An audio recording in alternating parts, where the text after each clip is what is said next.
নারীর সবচেয়ে বেশি ভালোবাসা যে পুরুষ পেয়েছে, নারীর সবচেয়ে বেশি রাগ, অভিমান, ঝগড়া, খুনসুটিও সেই পুরুষটাই সব থেকে বেশি দেখতে পেয়েছে।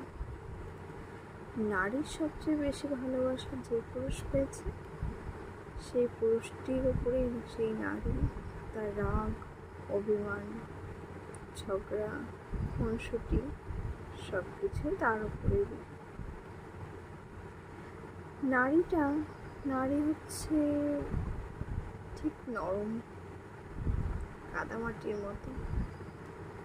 তুমি তাকে যত নিজের মতো করে গড়ে তোলার চেষ্টা করবে, সে তত তোমাকে পৃথিবী উজাড় করে সে দেবে। আর তুমি সেই মাটিটার উপরে যতই দুঃখ আচরণ করো না কেন, সেই মাটিটা আস্তে আস্তে সে ঠিক চূর্ণ বিচূর্ণ হয়ে যাবে।